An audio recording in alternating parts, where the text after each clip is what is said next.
record debt, rising inflation, war, zero trust. Should we flip the script?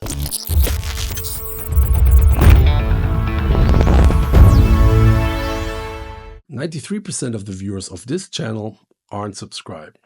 If you enjoy this content, a like, comment, and a sub really helps my content show up for others too. Thanks so much for your support. Guys, I think we have a problem. Not just one problem, many problems. The West, Europe, Germany is in sharp economic decline. There are all kinds of conflicts internationally, internally, and all signs are on escalation. There seem to be forces far more interested in escalating conflict rather than de-escalating conflict. The German government passed a law this year to go into unprecedented levels of debt. I think it's 500 billion euros. That has never happened before, despite actually having gotten a record number of tax income last year. So in 2024, the German government collected a record number of tax. Then this year, they passed a bill to go into a record number of debt again, because the money doesn't seem to be enough. And now there are even voices where they want to even raise taxes even more. So the question is, where is all this money going? Why is it not enough?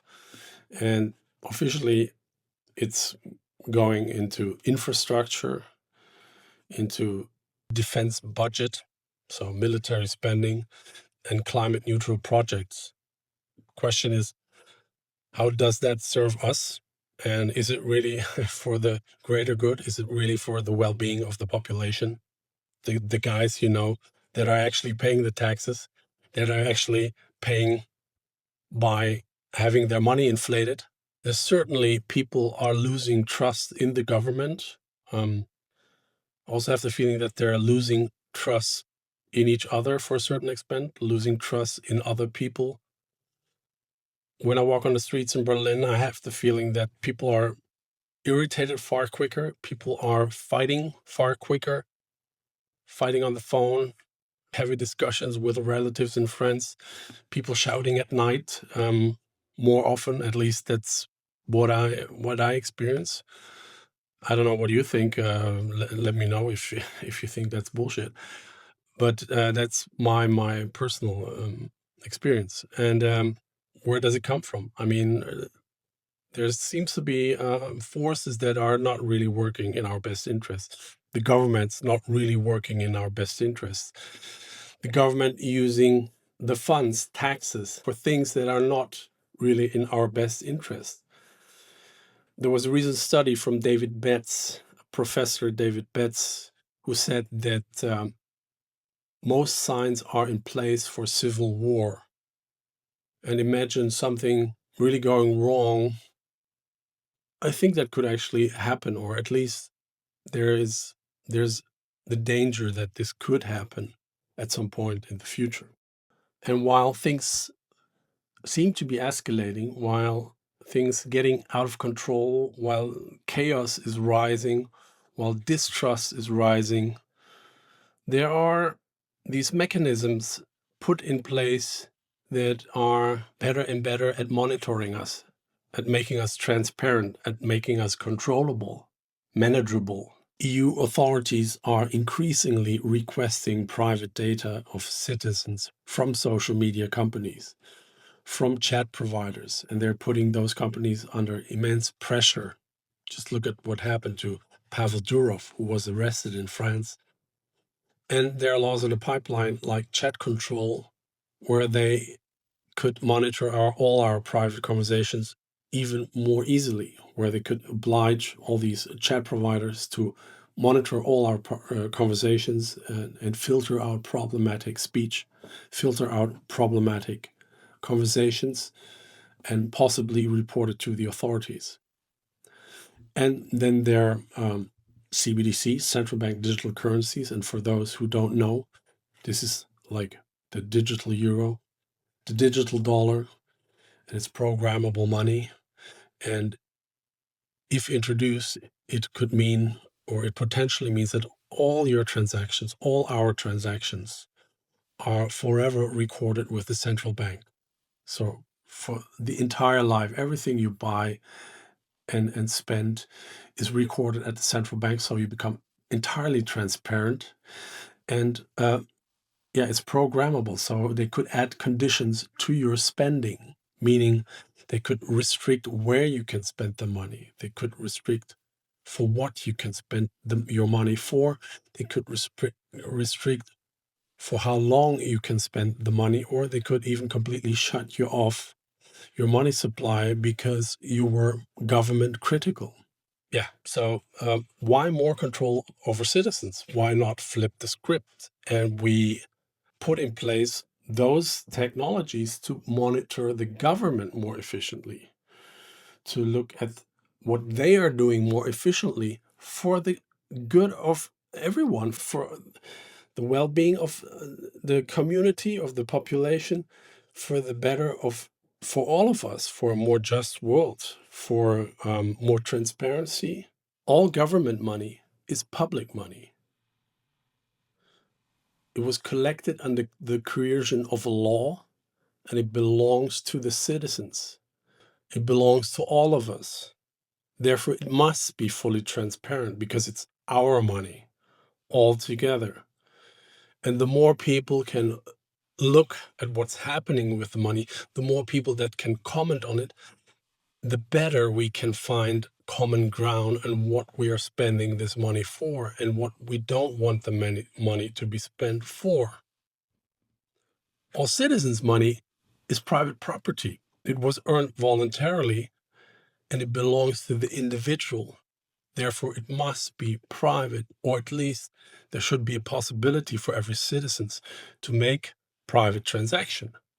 At least I think we should look at this scenario and weigh in the pros and cons, because at the moment we are kind of completely shifting into the opposite direction, where governments become increasingly opaque, where governments become increasingly manipulative. They say one thing but do the other, and therefore becoming increasingly untrustworthy, and also untrustworthy with regards to their spending. Often, or in many cases, we don't really know where the money is going, also where the money is coming from. And in many cases that are public, we probably wouldn't agree with that expenses. And on the other hand, citizens are increasingly confronted with systems of surveillance, chats being monitored, social media being monitored, house searches becoming increasing in Germany for things like saying idiot to a politician. You could get a house search by now, or for being critical. Just remember COVID times. That's basically when it all became visible very much that we're not heading into the right direction. So why not flip the script indeed and make the government more transparent or completely transparent and safeguard the privacy of the citizens more? So how could that actually look like?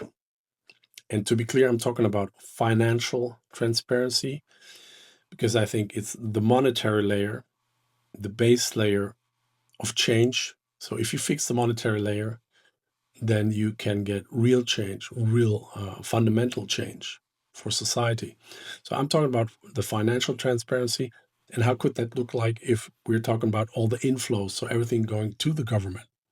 So the VAT, the income tax, the corporate tax, the custom fees, the fees in general, everything that goes to the government goes publicly verifiable into wallets that are tagged by category, so you can exactly see how much income tax came in today, how much VAT came in today, everything out in the open, everything verifiable for everyone. So the audit trail, so all the money from the citizens, from the companies, going to the tax office, going to the treasury, going to the ministry, going to the contractor, going to the whatever service, it's all traceable. It's all traceable end to end. Wouldn't that be great? Wouldn't it make everything much more transparent and therefore efficient, trustworthy? I'm sure the government wouldn't like that so much, but they can get used to that. So what are the advantages? Well, I'm sure there's going to be less corruption. There's no way that corruption isn't going to decrease or disappear because all the places to hide are gone or almost gone. Contractors and suppliers know their invoices are public, so there's going to be pricing discipline. I'm sure there's going to be more trust in the system. Citizens can see the tax collection in real time. They can see how the services are delivered in real time. And because it's a trustless system, there's no need to trust politicians anymore. And that, in fact, creates more trust in the system because the numbers are guaranteed and not just promised. It's certainly a fairer system because there are no insider advantages anymore, no hidden subsidies, and there's equal access to the truth about where the money goes. It would certainly strengthen democracy because every political promise is instantly checkable. Everyone, the media, NGOs, watchdogs, everyone can check everything in real time. It would increase efficiency because every inefficiency would immediately become visible and can be fixed. And public debate is based on facts, not manipulated narratives. There will be lower costs and less bureaucracy. Audits and reports can, to a large extent, be automated. Less corruption means less costly investigations. The public service get leaner as overpricing and redundant paperwork just disappear. So all in all, I think these are a lot of advantages. So are there any disadvantages? Well, I think the transition period moving into such a system, into such a transparent system, could probably cause a lot of headache because you need new technology, you need legal changes, and you certainly need to overcome a lot of political resistance. Not everyone is immediately ready to fully embrace such a fundamental change. Also, there could be information overload for citizens. Citizens thinking like, what am I going to do with all this raw data? Can't really do anything with that. But then on the other hand, you don't have to. And there are professionals that can work with that data and make it more understandable for everyone else. With regards to international relations, full transparency could maybe weaken the negotiation position of a country. It could maybe reveal too much sensitive data about your allies. But a solution here could be that you use broader placeholder categories for the funding, so you don't reveal too much information, but you disclose everything with a time delay. So by doing that, you still protect your diplomatic efforts and you still keep the citizens informed in the long run. So a final point is probably defense and security. You could argue that when revealing military and intelligence spending too early, that this could put operations at risk. Just imagine that government buys drones from a certain contractor. If that's fully transparent, then the adversaries know the contractor's name, the amount that was paid, the time that the payment went through, so they could calculate, okay, how many drones are they going to buy and when they're probably going to be delivered. And they could plan a counterattack accordingly or try to sabotage you. So you could say that's a real risk, but the solution here could also be that you, again, work with delayed disclosure. So you don't reveal everything up front, but you delay everything with a disclosure. So again, you don't put those operations at risk and you still keep the citizens informed in the long run. But also the bigger picture here is probably also that the truth is the first thing to die in wars. But transparency actually keeps the truth alive, and without secrecy, it's far harder for governments to secretly breed aggression or drag citizens into conflict. And yes, all in all, I think there would be challenges to implement such a system, but these challenges probably more design problems that actually can be solved.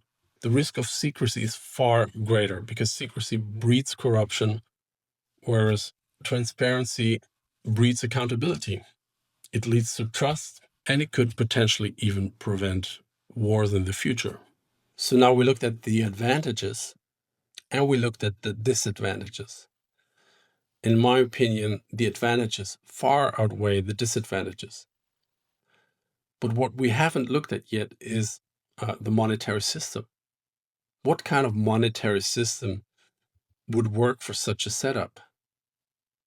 It's not the fiat monetary system.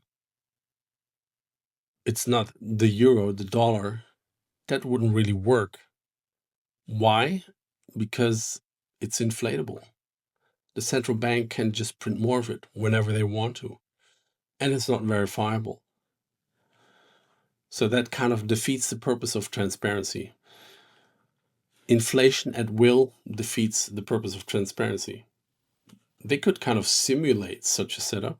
They could kind of make all the incoming transactions transparent, all the outgoing transactions transparent, but you still wouldn't know if they create a budget on the side that kind of bypasses the whole setup. You don't know that. You cannot verify that.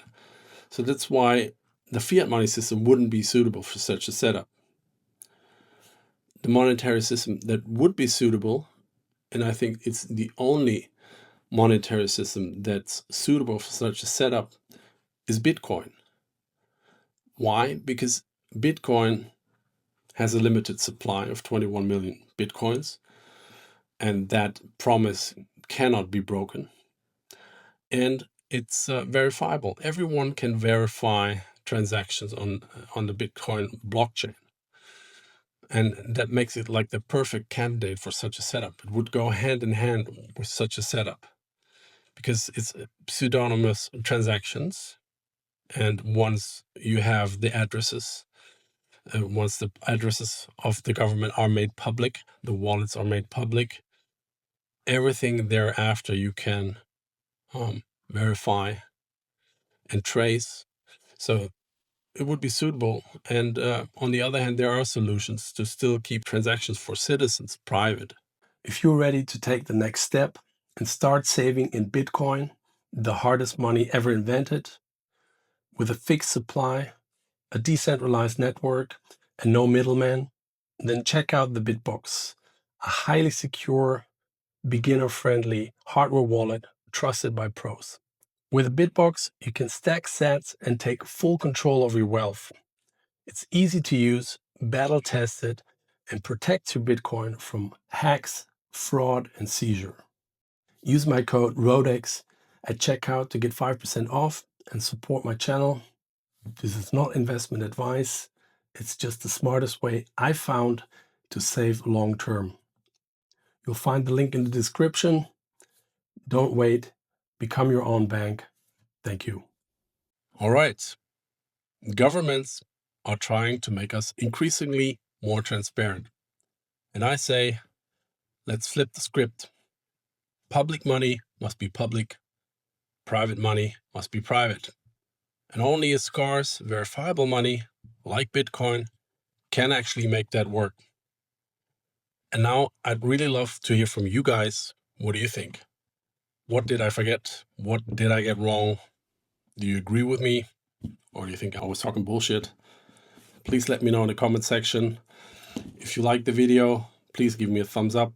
Consider subscribing and sharing the video with your friends, a skeptic or Bitcoiner. I'd really appreciate that. Thank you so much, and see you next time.